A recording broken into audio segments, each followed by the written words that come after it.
Currently I'm standing around the West Coast Eagles Mineral Resources Park. So this bioswale basin in front of us used to be a sump, a fenced off sump.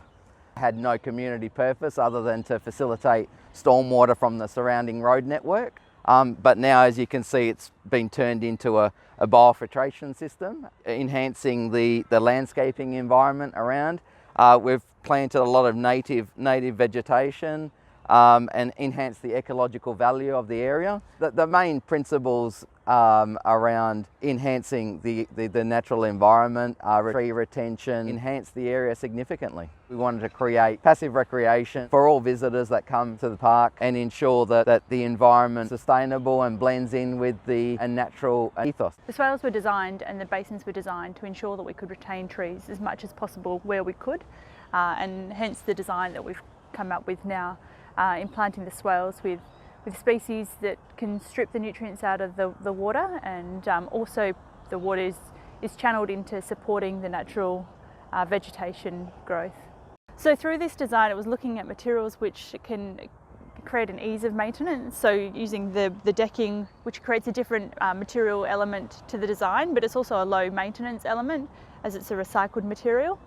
Also through the planting, using species that are suited to this area to reduce the amount of maintenance required, but also looking at the soil and the substructure to ensure that we're sort of keeping down weeds where we can, but also that the species that are growing here do the best that they possibly can for the environment. Yeah, so throughout the parklands we've created meandering pathways and boardwalks.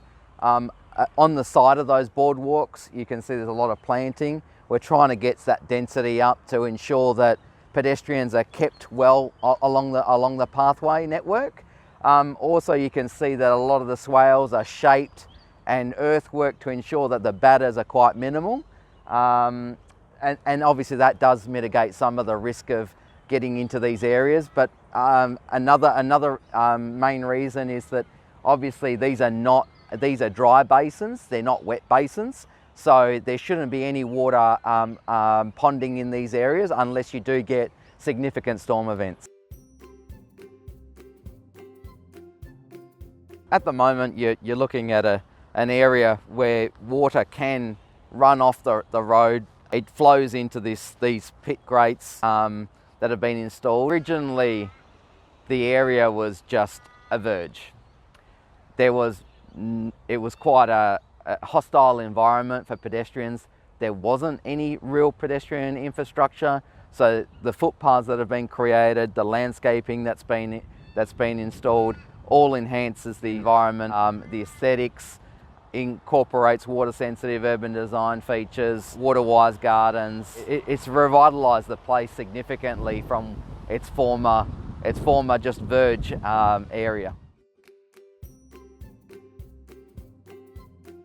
So we're standing in front of a drainage sump at Kulbadi Park, and in this area we've really utilised the sump area to bring back habitat into the town through the diverse range of plant species that we've got planted here, but also through the bird water here, which supports our local Carnaby cockatoo habitat and also all our wildlife and insect species. So this is Kulbadi Park. It's connected to the community activity zone, and behind me you can see a fairly large basin which has been planted out with dense vegetation.